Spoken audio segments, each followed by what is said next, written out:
On today's show, we are going to learn how to identify a void in the market and how to capitalize on that void to build a strong, profitable company. This is the Founders Club Live, the show where we get into the minds of successful brand builders. I am your club president, Jeff Jared, and our club mission statement is to expand your knowledge and spark your creativity. Welcome to the Founders Club, and we're live.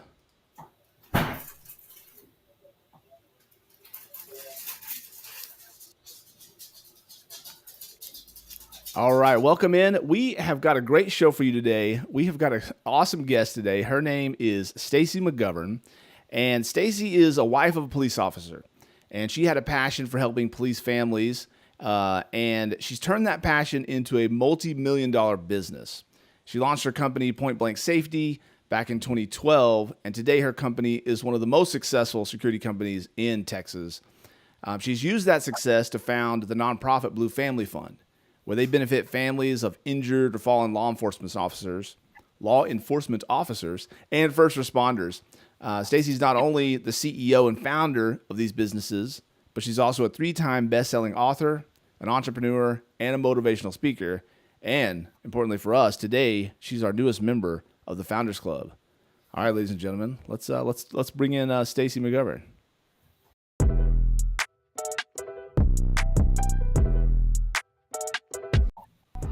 Hey. Hey, hello. The crowd is loving Stacey Magovern. Welcome to the Founders Club. How are you today? I'm great. Thanks for having me. I'm so excited to be here. Yes, you bet. Well, I was excited as soon as I was going to do this show. I was like, immediately, I'm like, okay, I got to certain people like I just got to have on, and of course you're at the top of the list. I mean, we go all the way back. I've even got my water today is in the official. I don't know if I hold this up or you can, if the camera's gonna be able to see it. I see that. Point Blank Safety, etched glass. Hold on. Let me just hold it still for just 2 seconds. It'll focus on it. There it is. Point Blank Safety official whiskey glass. But today it's just a water glass. Or is it? I don't know. Right. Let's see where the show goes. It's clear liquid of some kind. No, so it's a lot of people talk about your business journey and all that. We'll get into that. We're going to do serious business at the end of the show. If you're new with us, I need to welcome some folks in. If you're new with us, this is the Founders Club Live, the show where we talk to folks who have founded businesses, started brands, and they're having success with that endeavor. And on today's show, we've got Stacey Magovern. She has got a couple of really cool brands. She's written some books, and she does the podcast circuits, the motivational speaking circuits, and she is all over the place. We've been working together for a lot of years. We go way back, so we'll get into all of that. We go. So I know a lot of times when you tell your story, like, oh, I started off with, you do the whole spiel, right? The timeline of your journey. But with us, I mean, if you start at, point blank, that's one thing. But, we go back before that to Hawk Electronics. If you're in Dallas-Fort Worth and you've been here for a while, you might remember a cell phone store called Hawk Electronics. You got your first cell phone there. You probably did. Many folks did. Talk about the Hawk Electronics life. Oh, wow. It was a lot. We sold everything pretty much that had to do with electronics. I was the outside sales person, manager, sort of over the outside business sales team. And we sold cell phones to businesses. We sold two-way radios. We sold lighting for trucks and highway vehicles. We sold lighting for police officers. I said two-way radios and I don't know, everything. We sold it all. And so then they lost their AT&T contract and it sort of all went downhill from there. But it was fun while it lasted, for sure. Yeah, no, for sure. I was the marketing director at the time, kind of when we lost our contract and that company started to kind of dissolve. And it was kind of interesting because that's when I first started working for myself. When I got laid off from that job, it's the only job I've ever been laid off for, and it was the last job. It was the last real job that I had. I haven't had a real job since then. And that was how many years ago? 12, 13 something years ago. Yeah, it was a while back. Yeah. And so, for me, people handle this stuff differently. For me, I don't like, okay, obviously we knew our contract was expiring and people were getting laid off all the time. But for me, I didn't really go home and tell my wife, like, oh my gosh, any moment now, I'm going to lose my job. I was just like, well, we'll see what happens and see how long this goes. And so for her, it was like all of a sudden, I just came home one day and, all she knew is things were going great. And the next thing you know, I come home and, it's like, hey, babe, I got a new job today. She was like, oh, like a new position or a raise or what is it? And I was like, oh, no, it's a whole new company. And okay, so I had been at Hawk Electronics for 12 years. Teletouch Right. was the parent company. I've been at Teletouch for 12 years. It was like right out of high school, basically. I got this job and I'd been working it. And she was like, oh my gosh, you're not at Teletouch? I was like, no, babe, I'm not at Teletouch. And I told her the story. I was like, hey, here's the deal. We lost our AT&T deal. And so now everybody's getting laid off. And I said, she was, what's your new job? I was like, well, I've had so many people approach me about doing their marketing because they know that's what I do, like for Teletouch, Hawk Electronics. And so I'm just going to go off and I'm going to do that. All these people that want to hire me, I'm just going to say, okay, now you can hire me. And not like it was so many people, like thousands of people. It was just like a couple people that asked me to do stuff. And she was like, oh, okay, that's what you're going to do. I was like, yeah. And she's ride or die. She just rolled with it. She's like, okay, well, I believe in Right. you, go for it. And so it's kind of, it was funny too, because it was the day after Valentine's Day. I remember that because for Valentine's Day, if you remember, like now iPads and tablets are, everywhere. But back in the day, it was the very first ones. And they were, there was one by Barnes and Noble called the Nook. And the Hmm. Nook was a book, but from Barnes and Noble, and they had the color. It was the first color Nook, so it was like early day tablets. And I had bought her one for Valentine's as a Valentine's Day gift. And so I told her, I was like, yeah, I got laid off today. And then she was like reading her Nook at the time, and she was like, babe, do we need to take this back? She Right. was like, she was so worried, like it was, going to be over. We're going to be destitute on the streets. But no, but everything has worked out. Has been so fun. I remember going to, setting up the bank account for my first business and sitting across from the guy at Chase Bank, and he was like, "So where are you gonna?" Get customers and stuff. I'm like, I don't know. I have no idea. I'm just going to figure it out. And he was looking at me just like, okay, I give this 3 weeks, Right. and, hey, 12, 13 years later, we're still swinging. We're still making stuff happen. So we've been really blessed. And I know your journey is kind of similar where, you work for, the man and then kind of started your own thing. And we'll talk more about that as we go. But before we get all into that, I got a couple questions here. Let me pull this up here. All right. Let's see what we got here. So, okay, so you work in the police biz. Okay, so Right. folks don't know, Stacey Magovern, Point Blank Safety Services. Give us real quick. Give us the elevator pitch on what Point Blank is, so we have a reference. We know what we're talking about. Sure. Yeah, we hire police officers that work for us in their off duty time, and they provide traffic control for highway construction sites as well as site security. So, a police officer, works full time for their department, but then if they want what we call off duty money or extra money to make ends meet, they can work these side jobs and raise that money for their family, and they can work as much or as little as they want. They're total independent contractors, and we have sites all over, pretty much all over Texas. Yes, I thought that was interesting to note. A lot of times when you see police working like some big event and they're out there doing traffic, they're in the full, Fort Worth police uniform or whoever you are with the cop cars there and the lights and everything. But a lot of times, and people don't know this, that those are off duty officers, but they're in their Absolutely. uniform and obviously they can arrest you. They've got a gun and they've got a Right. badge Well, and that's the thing about the state of Texas is that once you're a police officer in the state of Texas, you have jurisdiction throughout the state. So you don't just have to, if you're Fort Worth, you don't just have to work in Fort Worth. As far as off duty goes, you can work all over the state and still have full jurisdiction as a police officer. right. Okay, very cool. Okay, so now we know a little bit about Point Blank and what they do. Tell us something that we would be surprised to know. I always ask this because a variety of industries always have a unique thing. What would we be surprised to know about the police biz? You would probably be surprised to know that people, the traveling public, get irate, and I mean crazy irate, when their exit on the highway is closed. Mm. I have the stories that we have of individuals that just that's their exit. They're going to take it. They don't care. They don't care that there's a police officer blocking it. They don't care. One man, one time had groceries in the back of his car. He actually got out and started throwing the groceries at the police officer and his car. So like, full cans of Coke, and I mean, just like, it's just go to the next exit. Like, It's like what the old timey in days the where they world? just throw tomatoes at you if they don't like Right, like, what in the your world makes shtick. your head explode over a lane closure or, an exit closure? So, yeah, it's interesting, some of the things we run across. Yeah, One time, Michael was blocking a lane, my husband, and this lady went up on the edge of the bridge to try to go around him.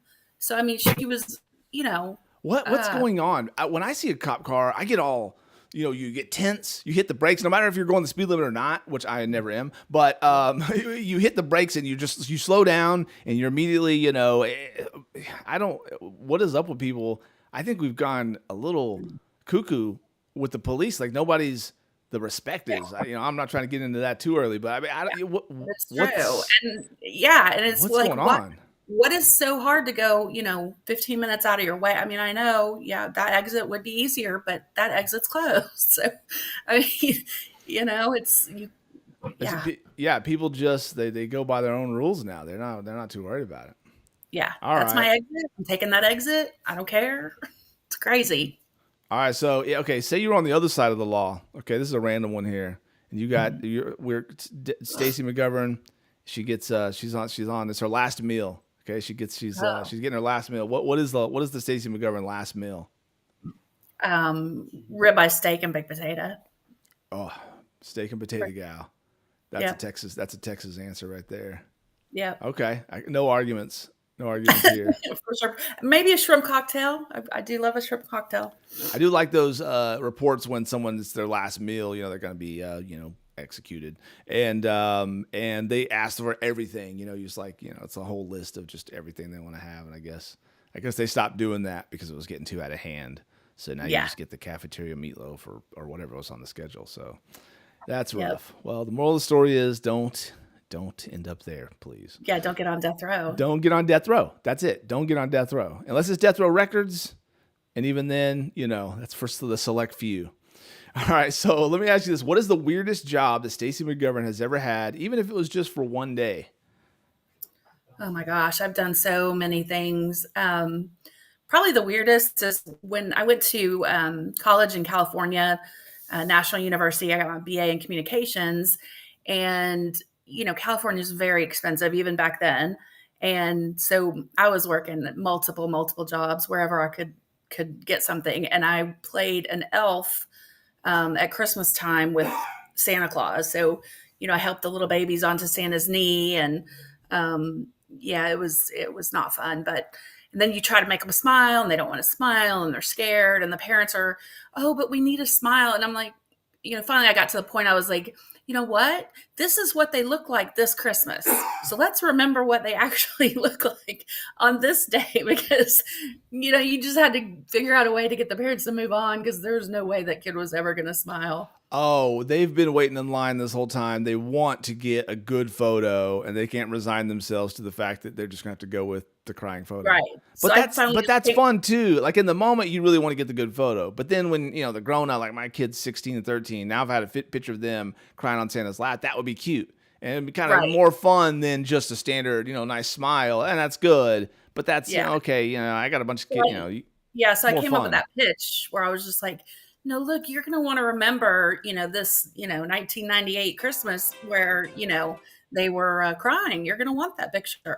Yeah, yeah. It's hard in the moment. It's hard in the moment to Yeah, to but they know bought that. it. They bought into it. I also worked for several years at in J.C. Penney's as a photographer in their photo studio. So that was interesting as well. Same Mm. kind of thing, trying to get kids to smile and be happy. Yeah, these Uh, guys right here. yeah, Yeah, there they are. and then well, the See, thing is, that's the good try to stuff. get 'em- yeah, you try to get them to pose and smile and do something different that they haven't had a billion photos of, and then you have to turn around and bring them out into the studio part and try to sell them all those pictures you just took. Yeah, So exactly. Don't you want to invest in our top package yeah, of this? You yeah, know, but it again, was if they did, it'd be more fun. right. It was harder than you think, though, for sure. Yeah. Did you ever have a job for one day? One day, I don't think so. Oh, but you know what I did have? I worked at a t-shirt shop and we did soccer team uniforms.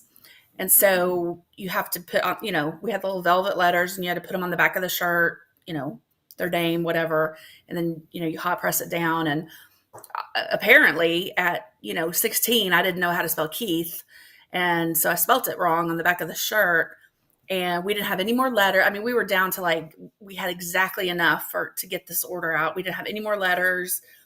You have to use this weird stuff to try to get or any more shirts is what we didn't have, any more shirts. So you had to use this weird clear remover to try to get the letters off, and then you could still sort of see them. And I think I just sat down and cried that day because my boss was so furious. She's like, "Who doesn't know how to spell Keith?"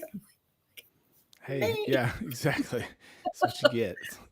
Yeah, I got hired at McDonald's once when I was a kid and never showed up because I was trying to get there was a thing that we were going to, and I was trying to buy some new clothes because I was like 16 or maybe 15 actually, and I wanted to buy some new clothes, and so I was like, well, okay, when I got hired, they're like, okay, when do you start? And I was like, okay, when do I start? It's like they told me when.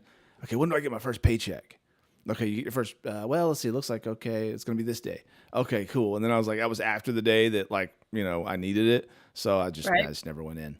So I did get hired. I did get hired at McDonald's once, but I never worked there. So I had a friend that got hired at McDonald's and only lasted one day because they said she wasn't fast enough because you have to she didn't quit. She didn't go like, this isn't for me. They said this isn't for you. Test. Yeah, they were like, no, you're too slow. You gotta go. You're not McDonald's material. Right. That hurts. Yeah. That hurts. Wow. Okay. Well, I mean, probably bullet dodge to work in the food industry. Well, they got their processes down. There's a reason it's so fast. Wow. Okay. So let's see. Yeah, they do. What else? What else we got in here? Okay, we already asked that. What we're surprised to know and the weirdest job. All right. Very good. Well, listen. This has been fun, but we've got something we got to do here. Okay, we've got a game show. We have a special host, a game show host coming in. I do not know what questions he's going to ask. Okay, he's got us all lined up. Okay, we've got our game pieces here. Okay, they look like that. Okay, you got your writing utensil. Okay, let's see. Let's bring it on here and let's see what we got.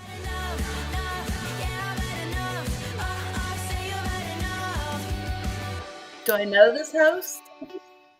You do know this host. Ladies and gentlemen, it's Adam Jared.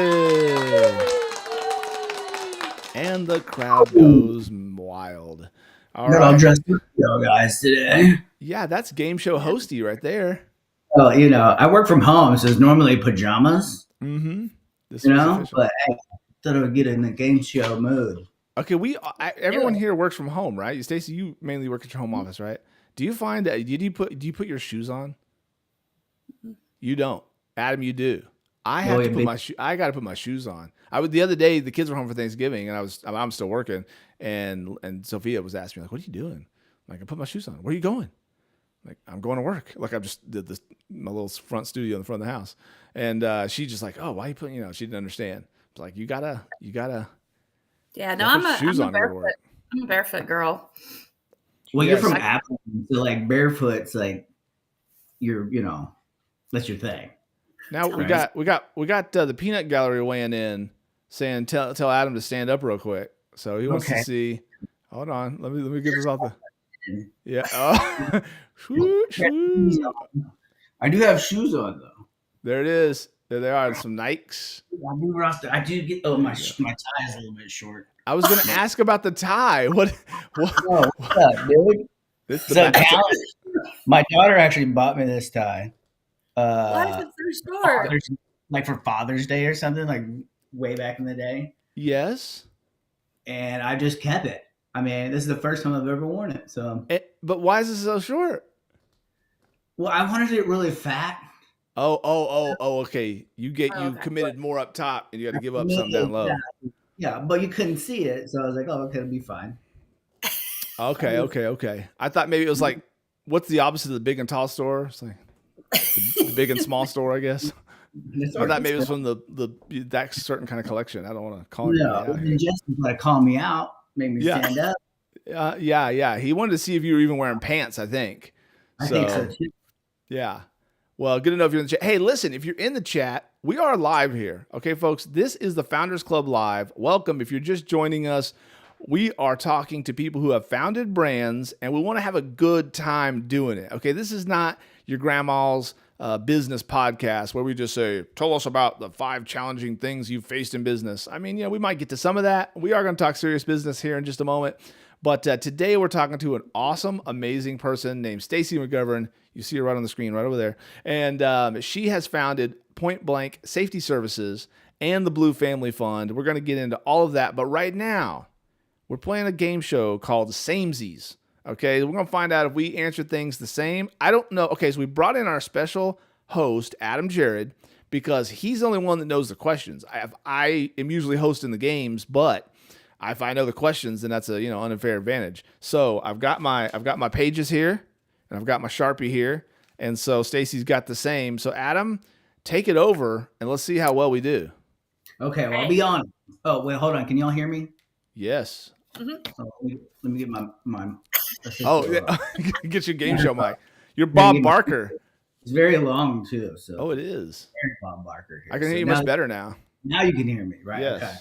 All right. So first of all, I missed the memo on the samesies thing. So this is going to be a little tricky because these are potentially not samesies kind of questions, but game show nonetheless. Yeah, but the point is we got to come up with the same answer. You got to come up with the answer. Hopefully. All right. So this is a business channel here. So we're going to start off with some business questions. Okay. So this is a right or wrong type answers? Well, no. You okay.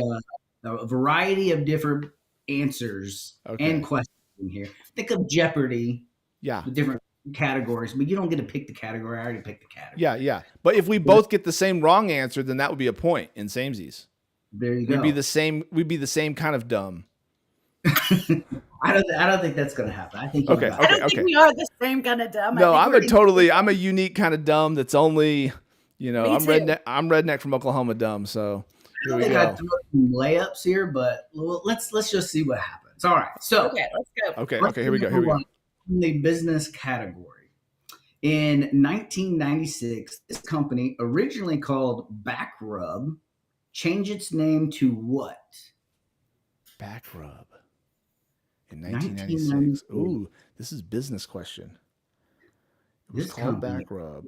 Big one. I think on Forbes, it was the 8th largest company. Okay, I think I know what it is. I Googled it real quick. Does that matter? No, I'm just kidding. Just kidding.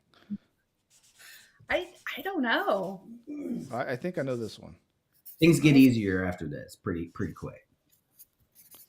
Okay, I've at least got a guess here. Okay, I got a guess. You got a guess. So Adam, are you going to 3, 2, 1 it, or how do we reveal our answer?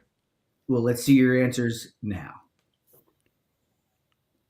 Amazon. Yeah, we're reversed. Hold on. I'm gonna and massage and good guess. Oh. But there we go.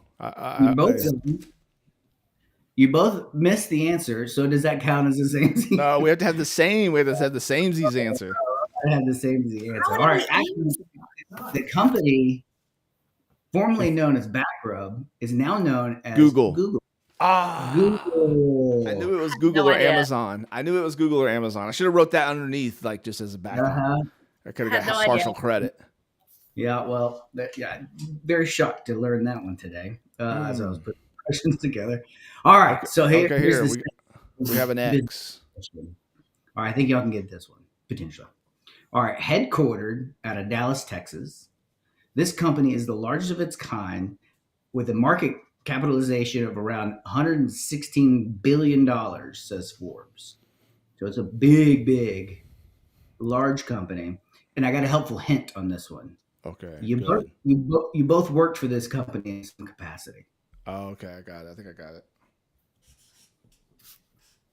Oh my God. Okay, I'm ready for it. Oh. She just realized massive conglomerate. Because we used to do we did all their first responder bowls and all that. Oh, Bell Helicopter?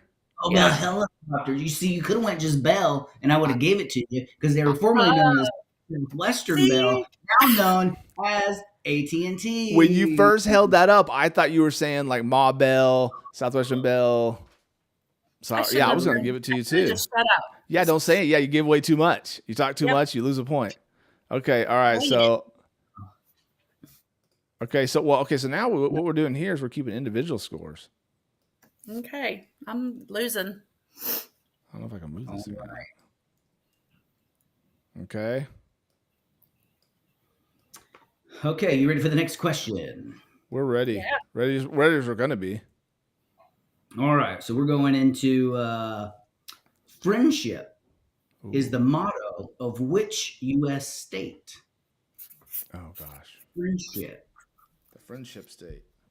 I got it. State. Oh, gosh. Okay. Hold on. Let me write something down. I don't know what it is. So I'm going to go.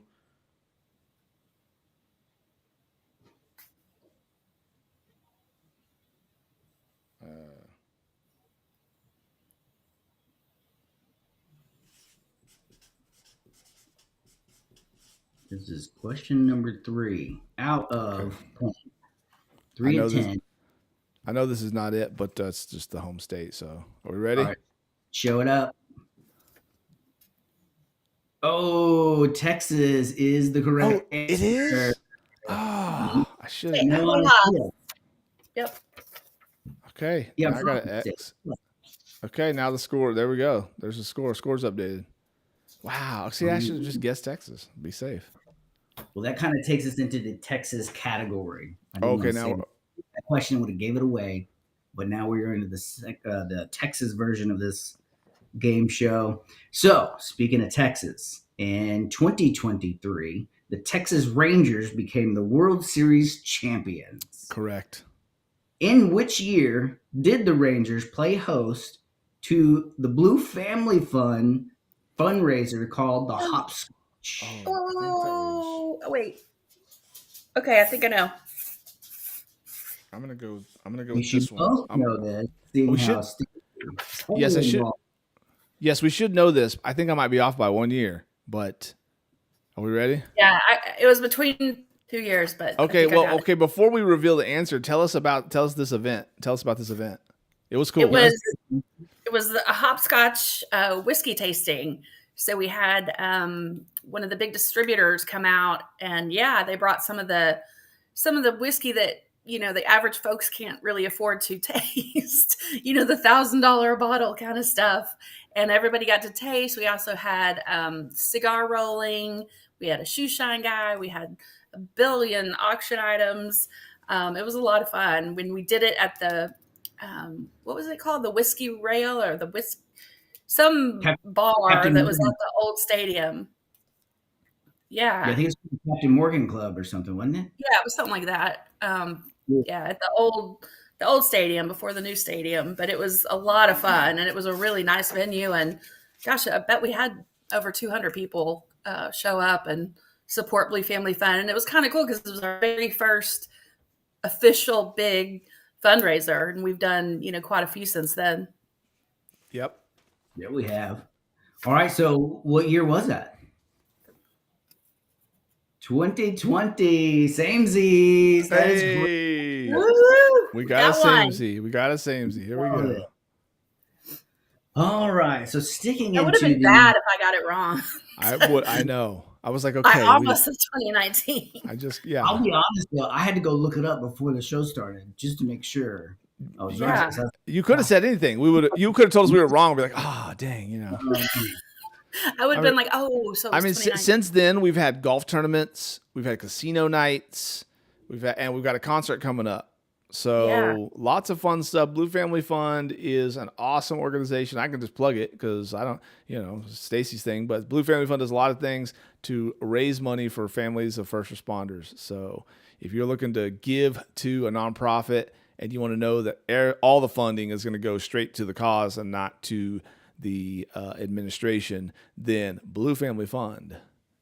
And go right now to bluefamilyfund.org and learn more about our upcoming event on December 9th. We still need sponsors. We still need ticket holders. It's going to be a ton of fun. Yes, here it is. Trey Taylor concert. You can get tickets now. Yeah, and it's a private, intimate type concert. So it's going to be different than anything you've ever been to for sure. There you go. Back to our regularly scheduled program. All right. Well, since we brought up Trey Taylor, let's go to Texas country music legends and throw a little trivia question on what Texas country music singer is never even called by his name. Is it George Strait, Merle Haggard, David Allan Cole?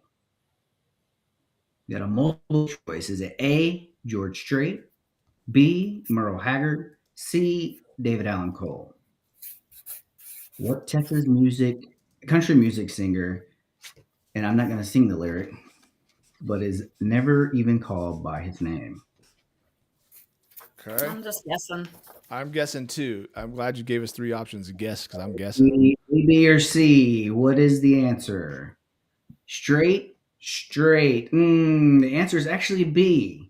Merle Haggard. But I think we got the same wrong answer. So C. Put the green.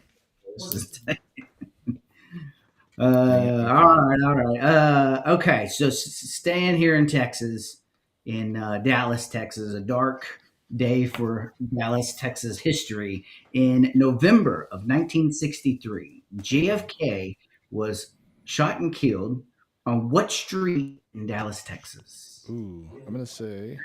Your famous street in Dallas, Texas. Oh, multiple choice. How about this? Oh, okay. A, is it Pacific Street?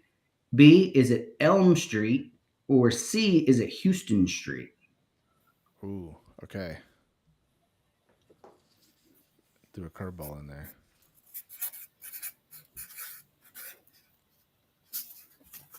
Yeah. Okay, you ready? Ready. All right.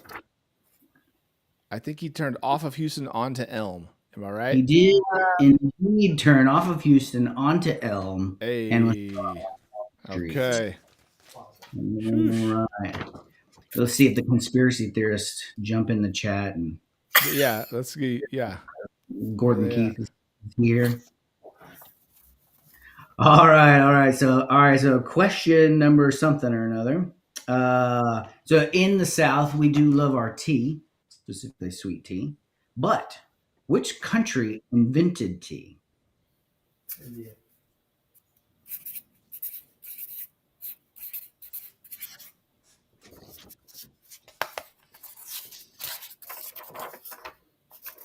Which country invented tea? You invent tea, bro. I hear someone phoning a friend over there. Yeah. You gotta say it quieter. All right. Okay. All right. 1, 2, 3. Oh. Very good guesses, but as our friend the Donald would say, it was China. China. Hey. China. Okay. I got it. China. I put Japan just as a backup because I wasn't so confident. So just write 7, 8 answers down. Why not? I'll just exactly. I'm just gonna cover that up so I can edit that later and just act like I just got only the right answer. Yeah. Okay. All right. Well, with Christmas just way down to our last 2 questions. Okay. All right, I got to step it up. I'm losing. Here we go. And no. Okay, well, I got another one. All right, before we get too far on this one, this one is going to be a first to answer question. Oh, first. Okay. Fun to shout it out. Oh, would you say it? Oh, just say it. Oh gosh. Okay. No paper needed. but the first one to answer gets the green check. What is the largest traffic safety and security company in the state of Texas? Public safety. Oh, how could you ever know this? Wow. Give me another X. Level the playing field a little bit. And give Stacey another check. Wow. I got Yeah, smoked on more that. questions like that, please. Yes. What is Stacey Magovern's middle name? Yes.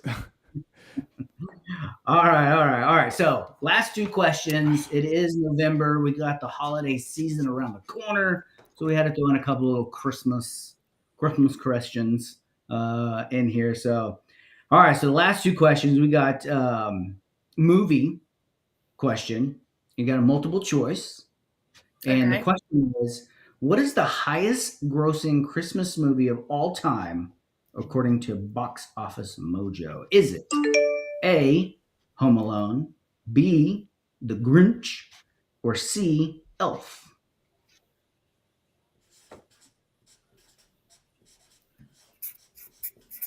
Okay. All right. I'm gonna go with the box office power of Jim Carrey. Oh. All right. And the actual correct answer, according to Box Office Mojo, powered by IMDb, with $285 million gross, is Home Alone. Thank you. If you folks listen, if you're out there and you haven't seen Home Alone in a while, do yourself a favor and watch that movie this Christmas. It is better than it has any business being. It is actually like a really good movie. Like when you watch it, it's freaking fantastic. It's a great movie. So watch Home Alone. It's actually really good. And you think about all the traps, like he does the traps thing, right? When the bad guys come in, that's like the last 5 minutes of the movie. That's like at the very end of the movie. That's, it's really not a traps movie, although that is a memorable part. Anyways, we watch it every Christmas. We watch Elf and we watch Home Alone. Those are the two that we watch every Christmas at our house. And it gets better every year. Oh, yeah. Have you seen the new, I think it's Capital One commercial with Kevin Hart, and it's the mom from Home Alone, and she loses him in Macy's or wherever. And anyway, they finally meet back up, and he's like, how could you lose another Kevin? That's funny. And he's short like a kid. So that's funny. Yeah. Okay. No, that is. She's also really funny on Schitt's Creek. That is the. Yeah. That's her. Yeah, I don't know her real name. I was gonna say Moya or Moya. I think it's Catherine O'Hare. Yeah. Is her name, and she's awesome. Okay, so wait, hold on now. Stacey got that one right. I got to get my score right here. She got another green check, and I got another X. So I'm catching up. I'll put an X over here. We're tied. Okay. We are tied, and we have how many questions left? This is the last one. Oh, wow. All right. Plan it out. It's on. And not only is it the last one, this is a quick answer question. So no need to write it down. Oh, no. Whoever is correct. So in the last Christmas question, here we are. In the popular Christmas carol, Rudolph the Red-Nosed Reindeer, how many reindeer does Santa have? Okay. Oh, will you say it first? 8. 8. That is incorrect. 10. And Stacey for the steal. That is also incorrect. Split it in the middle. The answer was number 9. Oh, how do we? So do we end in a tie, or do we have a tiebreaker? I think you got a paper, rock, scissors for it. I think tie goes to the guest. I mean, that's yeah. There we go. Okay, Stacey is the winner, ladies and gentlemen. Wow, great game. All right, well, I have to give a special thanks to Adam Jared, our host for today's game. I had some great questions there. She's pretty much guessing at some of them, but showing off our knowledge or lack thereof. So thanks, Adam. Now, also, quick plug, if you're just joining us, this is the Founders Club Live. We talk to people who have founded brands. And preview for next week's episode, we go live every Tuesday at noon. And of course, you can catch the replays anytime. But if you want to be live and in the chat and experiencing the show as we go, then be here at noon on Tuesdays. And next week, an amazing founder with an awesome company, and that man is our host right now, Adam Jared. And the crowd also enjoys that. So, hey, Adam, I'm excited. Stacey, good to see you again. Love you guys. All right, thank you, sir. All right, now we turn the page to some serious business.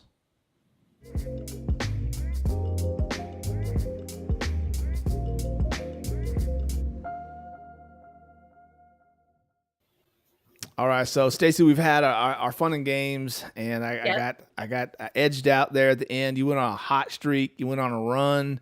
Got them all right. I got them all wrong, and so you came back and won in the end. That's okay. I'm not bitter. I'm not bitter or anything. I'm not a sore loser. I'm so not a trivia person, but hey, I tried.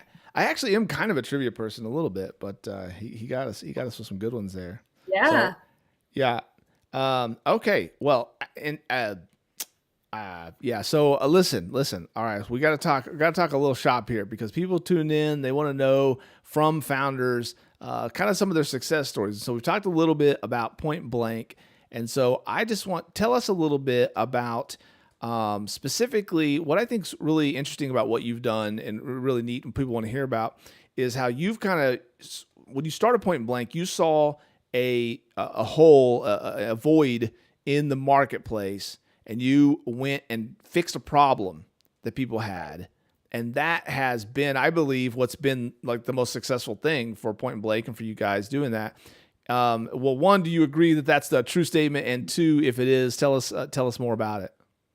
Yeah, I think it's absolutely true. If you want to start a business, you need to be sure that whatever it is you're creating does solve a problem in the marketplace, because that's half the battle. If you're fixing a problem, you're going to almost immediately start seeing success because people are going to want, what you have to offer. But, as a police wife, I saw that my husband was working a lot of off-duty jobs. And I learned really quickly that, police, at least in Texas, don't make a lot of money in many departments. So they really rely on that off-duty work to kind of make ends meet. But, I didn't like the system. It was, you didn't know where you could go get off-duty work, especially when you really needed it. And more than that, you didn't know when it was going to be off-duty work. And then you didn't know also when you were going to get paid. So it was kind of hard. I consider myself kind of the CEO of my family as well as, the company. So, I want a budget. I want to know, what money's coming in and when and all that kind of stuff. And, Michael would come home from working a 12-hour shift and he would get called for an off-duty job. And we were just like, gosh, if we'd only known in advance, we could have planned around that. And so I just said, there's got to be a better way. I had worked for some staffing companies in the past in an outside sales capacity. And I just, there's got to be a better way. And so, I got, Michael's has the police contacts and he's the amazing Excel scheduler.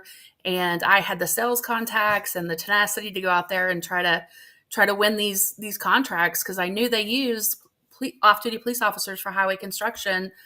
And so literally just we came up with the name. I got a business card and started working, trying to get this going. And I just believed in it. I believed in the idea of, getting a pool of officers that knew, what their schedule was going to be, when they were going to work and when they would get paid. And, it just made it a reality. I worked, people say, you had success overnight. Well, yeah, but behind that overnight success, I worked 2 years in the background trying to get this company going. And that was while working a full-time job, while raising 2 boys. Michael was a police officer and on a weird, 4 to midnight shift. So he was not really home when we were. And so, there was a lot that went into making it happen, but eventually we did land our first contract, which was $1.5 million. And those type of contracts have just kept coming. I mean, we're now in our 11th year and, still going strong. Wow. Yeah. That's not many folks get the first book of business is 1.5 million. That's pretty unique and pretty rare. So. Yeah, it was crazy. I was actually in the bathroom getting ready for work on a typical day, putting on my makeup and all that stuff. And the doorbell rang and it was FedEx. And they had a package for Point Blank Safety, which you have to understand, as I mentioned, Point Blank Safety at that minute was a business card and an idea and a bunch of cold calls. And I wonder who made that business card. exactly. I think Jeff Jarrett. Yeah, probably. Yeah. So I open it up and it's a 1.5 contract to use our officers where they added a lane on 35E in Dallas. So it was, life changing. And we've just continued to build and grow the business. We're always looking for new officers. We're always looking for new highway construction companies that want to have one point of contact, one invoice, easy peasy. They don't have to handle it all. Yes, I remember when you started this, and I remember making the logo. It's the same logo we still use today. It's on the cup here, point blank, and doing the website and the business cards and everything, and getting.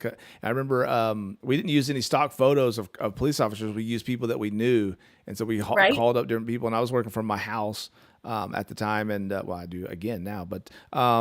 And we called these guys in and we shot it on green screen, and they were all tough, doing this thing. And we did a whole website based on some of those images. And we took a picture of the truck that you guys had with the lights on it, went down over to the near grocery store parking lot and shot some photos of that. So just bootstrapping it and just getting something up.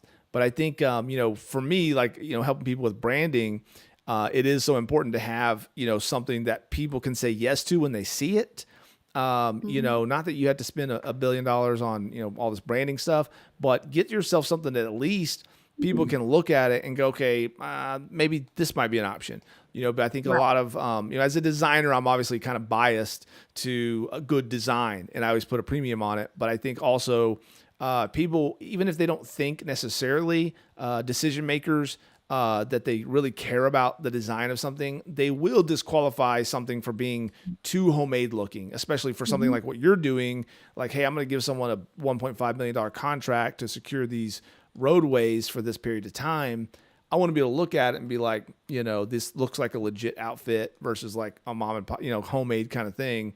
And I think just giving decision makers buying confidence just visually and with the branding, I think is really huge. Do you agree? How do you feel about that?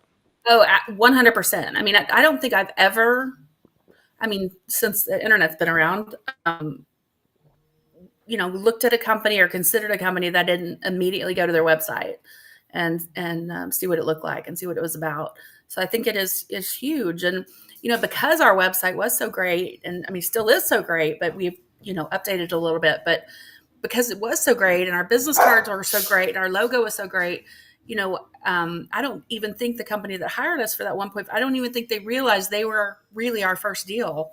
We had smaller little things before that, but they didn't even understand that they were, changing our lives because, it looked like we were legit and we had all our stuff in line and you could go to our website and understand what we did and all that. So, and all that's because of you. And honestly, when I came up with the idea, you were absolutely the very first person I thought of and the very first person I called. Your work is just absolutely amazing. And if you've been to any of my sites, Blue Family Fun, Point Blank Safety, StaceyMagovern.com, they're all done by Jeff and Adam Jared, and they're all just absolutely amazing. Well, no, thank you so much for saying that. I do try when I am working with like a startup, one of my goals is what you described is to make it look like it's a brand that's been around and is established and, kind of give you that instant credibility. When like you're saying is when someone sees it, they don't feel like, oh, they just prop this up, on a GoDaddy free, thing. And, they're just trying to see what they could do. Again, no shade to anyone that's just out there doing whatever whatever is in their capabilities and in their, budget and so forth. You just got to get out there and do it. The most important thing is that you're doing it. But if you want to have, the bigger success with that, it helps to do it in a way that is, that's going to lend to, to people saying yes. They see it and go, okay, I like this. Let's go. Let's give these people a chance. And once that door's open, that's, then it's on you as a person to make it happen. And I think that for Stacey Magovern, the most important thing is Stacey Magovern, and they see you, they buy into you, they believe you. but then if you package it up the right way, it works together in tandem, I think. Well, and exactly on what you're speaking on. Trey Taylor found me and Blue Family Fun online. So he saw me on some podcasts and kind of heard my story and heard why Michael and I founded Blue Family Fun. And, next thing I know, he's calling me saying, hey, I want to give a free country concert to supporters of Blue Family Fun. So he's coming all the way out here to Fort Worth, Texas from Nashville to give us this concert so that we can raise money to help more families. So, and all of that from the internet. I didn't know Trey Taylor. I don't have any contacts that know Trey Taylor. So it just shows you the power of putting yourself out there, telling your story, making sure your website's on par and really tells the story properly. And look what can happen.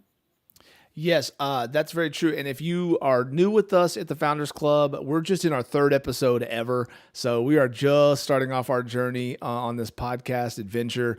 But if you go back to episode 2, Trey Taylor was our guest, and he was awesome. We played a fun game of celebrity. We played a Country Music Legends, a tournament, and he had to choose who was his ultimate winner. So I won't spoil it, but go back to episode 2 and watch that and just hear him talk about his heart for giving back to the community and connecting with organizations like Blue Family Fund to make a real difference with his music. And also, just a quick plug, I think there are a few tickets still available for the event on December 9th. So if you are out there and you love country music and you love supporting our first responders and Blue families in the Dallas-Fort Worth area and across the country, go to bluefamilyfund.org. You see it on the screen right there, and grab some tickets. There's probably even some sponsorships still available. So go there and see what's available and grab yourself up some tickets and come out on December 9th because it's going to be a really fun show. I'm really looking forward to it. Yeah, we have a barbecue truck that's going to be there and open bar. And, I've had a couple of companies sponsor a table, and they're going to have it as their company Christmas party.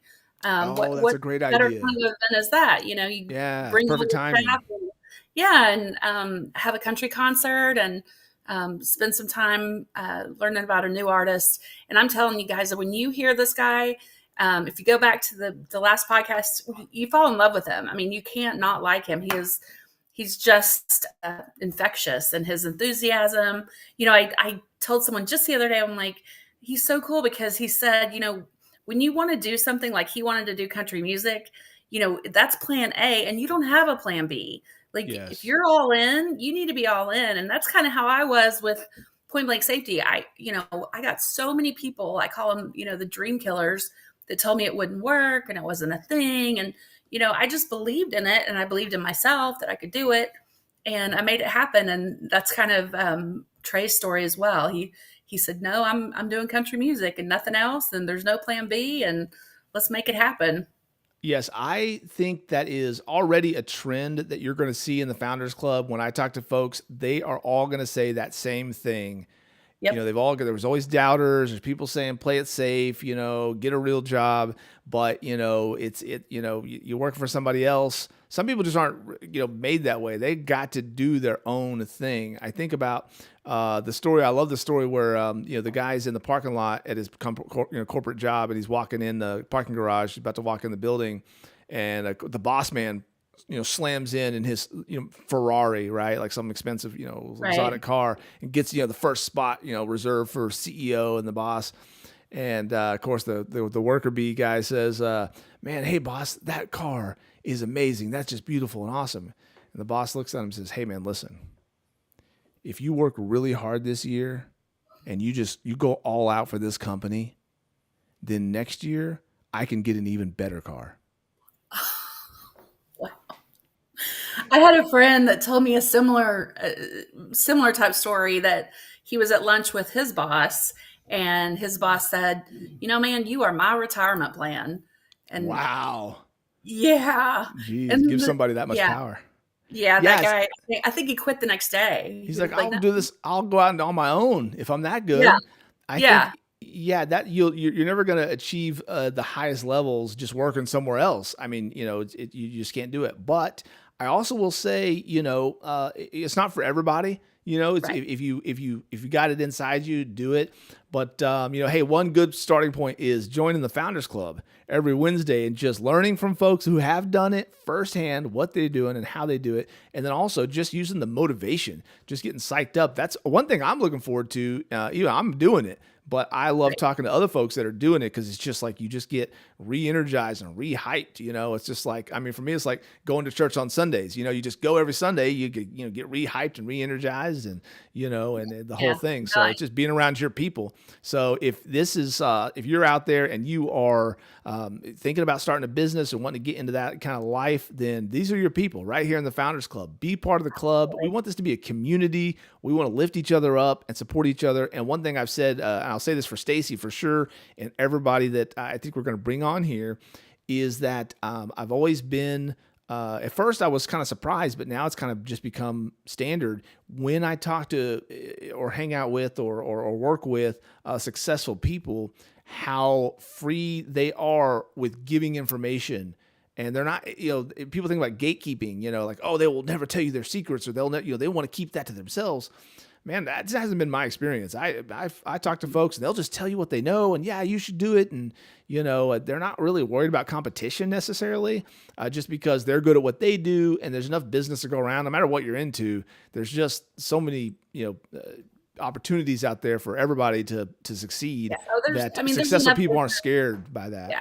There's enough business for everyone. And I always say, you're not my competition. You're just in my way, and I'm going to get around you or figure out a way around it. So, I'm the same way. I have no problem helping anyone that needs that extra little push, because there's so many times along the way, along those 2 years that, I thought maybe I should give up. Maybe this, maybe I'm, losing time with my kids. Maybe I should, just fold in the towel. But something in the back of me just said, no, this is your path, and this is what you need to do. And so I just, went on about it. But there's always those times where you need the motivation. I think this podcast is a great one to kind of give you that motivation to just keep going. Good. Well, I hope so. And I want to be that for other people. And I know how much it's meant to me in other channels that I've received that kind of motivation for. And, you're talking about it. It's almost kind of like a calling a little bit, just like, you got something in there that's just not letting you settle for 9 to 5 and just working somewhere. So if you've got that, and part of the trick, I think, for most people are not in a position to quit their full-time job and just go all in on something, just financially. But it's that thing of having the side gig, and then letting it build up. And then it's the tricky part of like, okay, when do I, jump over, bridge the gap? Oh, I'm knocking into the microphone here. When do I bridge the gap into, going into that, hardcore full-time? And, so that's just a tricky thing you got to navigate. Each person's scenario is different. But no, that's amazing. What would you say to somebody that was like, maybe they're starting to get some traction on their side gig, when to cross over? For you, obviously for you got the big deal right there, but how do you see that going for others? You should always know where your next 5 deals are coming from, right? I mean, that's a sales 101 kind of thing. So when you get to the point that where your next 5 deals are coming from, and you can potentially see that on the radar, I think is when you can start backing away from the 9 to 5 kind of thing. But I mean, it all comes down to making sure you're outsourcing things that you're not good at, making sure that in the first probably year and a half, I didn't keep track of what we spent every day. I kept track of how much money we made every day. So I had like a big table calendar and literally wrote down every day how much money came in for the business. And if it was a 0 day, there's a problem. I'm spending too much time on, social media or bookkeeping or whatever it may be, which is not my forte. I'm a salesperson.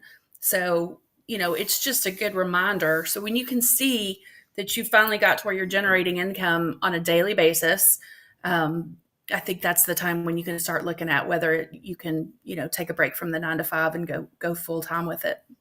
That's a good metric. I've never heard anyone say that before, about just how to measure literally how to measure success in that way, and just looking at what you're doing versus what you're bringing in, and then making decisions on what you're doing based on that. I love that. Yeah, everybody keeps track of their expenses, right? That's like a no-brainer. But how often do you sit down and really calculate, how much money did you make each day this month? And if there's a lot of zeros on that page, you're doing something wrong, and that's definitely a cue not to go full time yet. Yeah, I think for some people, they're very cautious, and they want to measure the other side. And for others, they're more bold and more sales kind of oriented, mindset wise. And so their kind of philosophy is, be in make a buck mode and not a save a penny. It's either save a penny mode or make a buck mode. And I think some people like us, like I think of you and me, we're into make a buck mode, and we'll leave the save the penny to other people that kind of think that way and can help us out. But I think also having the right help is huge, because I think for me, the more I've been in the game, the more I know that I just definitely have weaknesses and stuff that I don't really do well. So I've got to have other people helping me do those type of things. You got to delegate, basically, just because you're not going to be able to do every single thing. You're not going to be good at it. And and I think when you start off, you're in denial. Oh no, I can do that. I don't want to spend money on having someone help me with that. But the faster you can get to the point where you're getting the best help on things that you're weak at, the more successful you're going to be. Because like you're saying, you look at the things like, I spent all this time doing this, this, and this. Isn't even stuff I'm good at. I'd rather spend the time doing, the stuff that brings in revenue. And, that's obviously the name of the game. 100%, because so many people do exactly what you said. Oh, I can do the books. I can do the payroll. I can do the social media. I can do the advertising, I can do all that. But then what happens is you've created a job for yourself, not a company. And there's a difference. And creating a company means outsourcing the things that you're not good at. Yep, couldn't agree more. All right, so if you are just joining us, we are in the Founders Club. We are live right now, and my name is Jeff Jarrett. I am your host, and today's guest founder is Stacey Magovern, founder of Blue Family Fund, the nonprofit organization that raises money for fallen police families of fallen officers and first responders. And her for-profit business is Point Blank Safety Services, one of Texas' leading safety service companies. And we've been talking a lot of serious business, okay? But you are in the cop world, and now it is time to turn the page. Oh, before we turn the page, I want to mention something real quick. Stick with us to the end, because we do have a giveaway. We have an awesome giveaway, so I just want to plug that real quick. We're going to get to that in a bit. But we are going to turn the page. We're going to talk about the top cops. And so let's do that. I'm going to pull it up right here. Here we go. Let's do it. Okay, Stacey. So this is a draft scenario here, okay? So here's the game. We don't have a fancy intro for this because I got lazy and I didn't make it. But all right, here we go. Top Cops draft. Okay, you get first pick. These are police from movies and television and I guess books or any kind of fictitious cop. Here we go. You're our first pick. Number one is Axel Foley from Beverly Hills Cop. Axel Foley, number one pick. That is a great pick. That was on my list. Let me get my board pulled up here so I can update it. Here we go. Pick number one. Bam. Axel Foley, Beverly Hills Cop. There it is. That's your first pick. Okay. All right. So I'm gonna go with we're in the Christmas season anyways. Again, under the category of famous movies that you need to recheck, you need to rewatch. It is John McClane from Die Hard, one of the best action movies. Yeah, so good. So and hey, you know what? You know what else? Bonus points, because this is a point blank thing, because in the movie he's off duty. So off duty cop saves the day. Yep. Now here's the other thing. Is it a Christmas movie? So I say yeah. I see that. Okay, this is a great question. This is very controversial. I can see it both ways. But I say 100% yes, Christmas movie. You've got lots of references to Christmas. You've got Santa Claus. You've got the snow, the money at the end. It's falling down. I think there are savings bonds or something that are falling down, and that's like a snow thing. I mean, Christmas music plays. I mean, really, it has a lot. It has to do with family togetherness, getting back to your family. I mean, it's it's a compelling point can be made. A case can be made for Christmas movie. Are your non-Christmas movie? I mean, I think the very first one came out in July, right? So I don't. Sometimes I'm like, well, how is that a Christmas movie? But I see the references. So, but also, hey Jeff, I'm not Trey Taylor. What? My name says Trey Taylor. Oh, on your thing. Oh, that's you sure is. Well, it's about to say Stacey Magovern here in just a sec. Okay. I thought I changed all those out. Well, that's what you get. No worries. No worries. So I get a next pick. You're up. Well, you took that one from me, so You gotta go to your backup list. I'm gonna go Rick Grimes from The Walking Dead. Ooh, okay. That's a good one. I have to say I watched seasons. I think I watched the first 3 or 4 seasons. Yeah, I kind of bailed. I think is it still going? I think it. The Well, Walking Dead. yeah, it kind of went off the chain there at the last couple seasons, but they wrapped it up. Yeah, but it was good for a while. Okay. My thing isn't working here, but we got Rick. Okay, we got Rick from Walking Dead. Okay, I'm gonna go. My second pick. This is a tough list. Okay, I'm gonna go with the real bad boy, a guy who just does what it takes to get the job done. I'm going Vic Mackey from The Shield. Ah, that was on my list too. Oh, it was. I love that show. I watched it well after its airtime. I always heard how great it was, and I watched it. And I won't spoil this for anybody that is going to watch it, but in the later seasons, a character that you really care about, some bad stuff happens. And I tell you what I did the last season. I think it was the last season or the last 2 seasons. I stopped watching it. I had to go away from it. And then years later, probably literally 2 or 3 years later, I was like, okay, I'm going to finish it. And then I finished watching it, but I literally had to step away. So Vic Mackey, he's my number 2 cop. Yeah, that's a good one. I had that one down. A more recent one, I think I'm going to say Casey Dutton. Oh, Casey Dutton. And that's from Yellowstone? Yeah, he's not technically a police officer, but he was a livestock agent. So, I mean, he had some police authority. Okay, so that's kind of police adjacent. And is he the one that all the girls like? Yeah. Okay. He's pretty easy on the eyes. Okay. And he started out as a singer. Oh, in the show or in real life? No, in real life. Okay. He kind of has that vibe about him. He kind of looks that way. All right, let me get your name put up there. Boom. Okay. So you got Axel Foley, Rick Grimes, Casey Dutton. I'm going to go. This is just one of my favorite movies from our favorite directing duo. And I'm going to go with Marge Gunderson from Fargo. She was pregnant. She made no wrong moves. She just she was the smartest one in the room, but never acted like it. She's got that Minnesota accent. I mean, and I think she won the Academy Award. I think Frances McDormand won the Academy Award for that role. I could be wrong about that, but yes, I'm putting Marge on my list. Okay. I don't know if you've seen this series. It's called The Killing.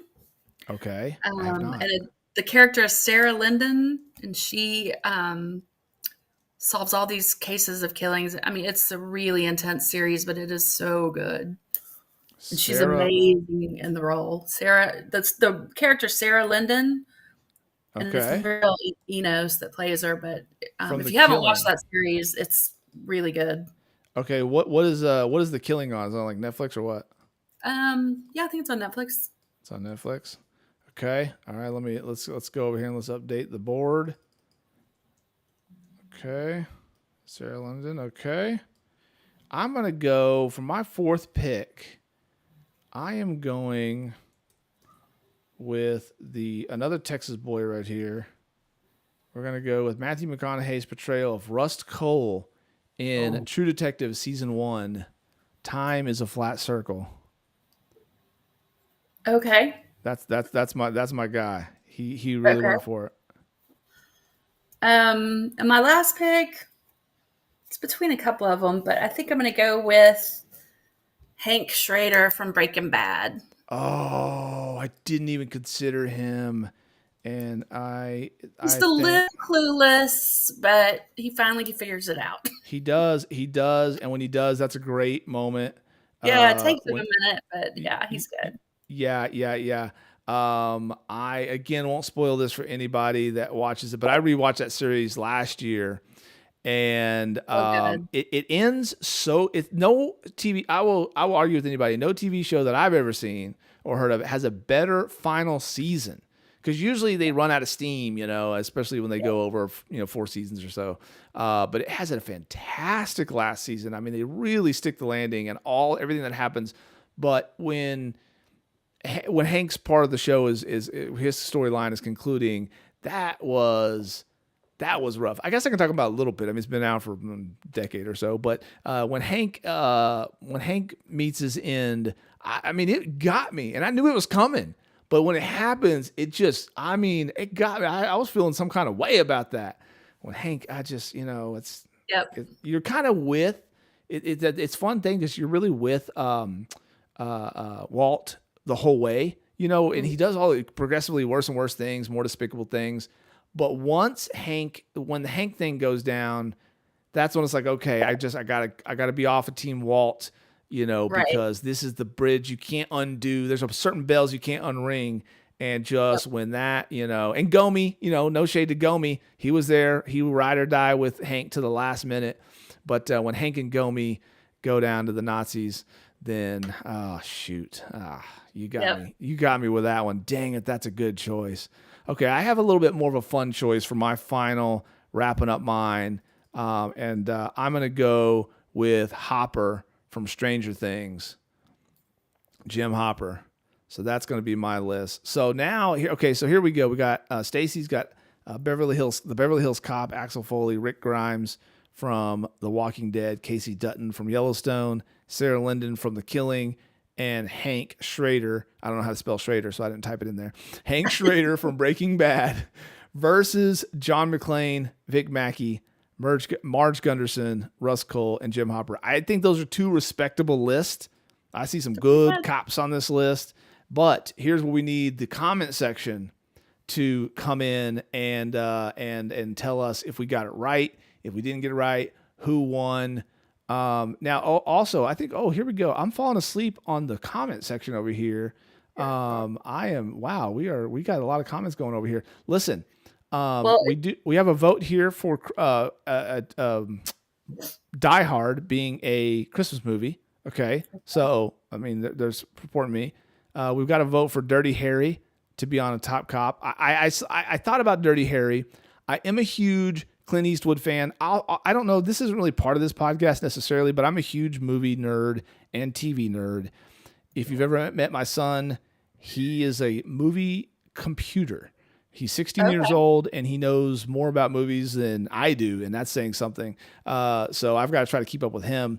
I thought about Clint Eastwood is just one of my personal favorites. I love his movies, and I kind of like what he's about. He's like almost 100 years old, and he's still out there doing it. He's a freaking inspiration for people. Keep him moving in your old age. Sure. Like I'm trying to live to 150. That's my goal. So we'll see how that goes. But I think with technology, we'll get there. But Clint Eastwood is kind of the man. We also have a vote for Marisha Hargitay from SVU. And she was on my list. Just so you know. Oh, we have any girl. Okay, well, you have one girl, and I have one girl. Okay, hey, we've both got a girl on our list. Okay, that's not so bad. Okay. Oh, we have Ponch from Chips.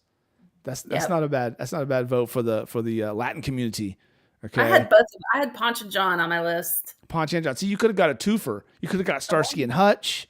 You could have gone. Yeah, you could. There's a couple of twofers. Yeah, Captain Raymond Holt from Brooklyn Nine-Nine. He's a family favorite over here at this house. We like that show, and so he could be on the list. But a lot of honorable mentions. But those are some respectable lists. We want the comment section, honestly. We do need you to help us break this tie. Who's got the better list? Who's got the more responsible list? Stacey Magovern or Jeff Jarrett? Also have, Adam is always winning the comment section. Johnny freaking Utah from Point Break. Again, another movie that if you slept on it, it's so much better than you remember. From Academy Award-winning director Catherine Bigelow. She didn't win for that. She won for Zero Dark 30 later. But listen, she knows what she's doing. If you go back and watch that movie, that is a well-crafted movie. It seems like a cheesy nonsense movie. Go watch it again. It's so good. And I mean, Keanu looks beautiful as a young man, but Patrick Swayze is a freaking golden god as Bodhi. He is just the man. He's awesome. I usually have long hair. It's back here somewhere, and I just kind of patterned my look after Bodhi from Breaking Bad. That's, I mean, I'm sorry from Point Break. And so, okay, much love. Wasn't Keanu also a cop in Speed? He was a cop in Speed. Yes, he's been he's a cop in Speed, and I think just those two, but I can't think of anything else. The comment section will tell me where I forgot one. But yeah, Speed is also a good movie. So, wow. Okay, so there's our top cops. Wow. I mean, this is quite the list. Well, Stacey, thank you so much for coming on the show and indulging in our nonsense, but also giving us let me go back to live mode here, but giving us some insights about how to start a brand and how, just telling us a bit about your story. Thank you so much. And for just working for, if you guys don't know and just joining us, I've worked with Stacey on all of her stuff and her different businesses and nonprofits for, almost 15 years now. Back when I got that first job in San Francisco with GoPayGo. If you remember that one, that was a fun one. So quick story time there is Stacey was trying to get on with this company and she needed a PowerPoint presentation as part of the interview, the job interview. Video. I needed a video. Was it a video? Okay, for the job interview. And she's like, well, I'm going to hire my friend Jeff because he knows how to do it. And if he does it, well, you tell that part. Well, yeah. I mean, if it was just a PowerPoint, I could have done that. But I didn't know. I mean, this was back several years, before we had easy access to making all kinds of videos. But they wanted a video of how I would sell GoPayGo, which was a brand new app in the marketplace. And so, immediately I called Jeff and said, this is what I need. He understood. He got it like immediately. He created the video for me. I presented it in the boardroom and got the job on the spot. I mean, they were like, yep, you're hired. My goal was I would need to make this so over the top and so great that this company is going to say, hey, who made this? We want to hire him too. And sure enough. But I was going to say, didn't they hire you for several things? No, they hired me for weeks. I went to San Francisco 12 times in a year. And they would fly me out. They'd fly me out. They on a Sunday night. I'd work all week and then I'd fly home on Friday night. And they'd put me up in a hotel, and I went out there 12 different times for a week at a time, working on different projects for them. They got to where it used to be they would schedule weeks in advance, but then it got to where they literally call me up on a Sunday afternoon at 3. Hey, there's a 6 o'clock leaving out of DFW. Can you jump on? I need you this week. This was early days. I didn't have a ton of clients, so I was just like, yeah, sure, just go out there. It was so fun to go to. This was San Francisco before current day climate. But it was a super awesome city at the time and just like its own universe. If you come from Texas, it was like stepping off a spaceship into another world. But I loved my time in San Francisco working with those guys. So me and Stacey go way back. Stacey, thanks so much for coming on. But hang on, Jim. So how are we giving away the tickets to the concert? Thank you. Yes. Okay, here we go. I may hit this button right here. Pew. And then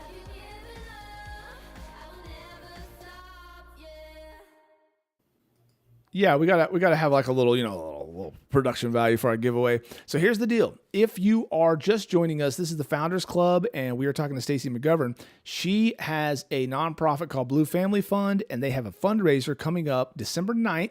So not too far away. And it is a country music concert with Trey Taylor. It's here in town. And is it in Fort Worth? Fort Worth at the Bended Trail. Yes. And so we are going to give away, is it a ticket or 2 tickets? We're going to give away 2 tickets. Okay. Now these are very cool tickets to a very cool event. We're going to Stacey's giving them away.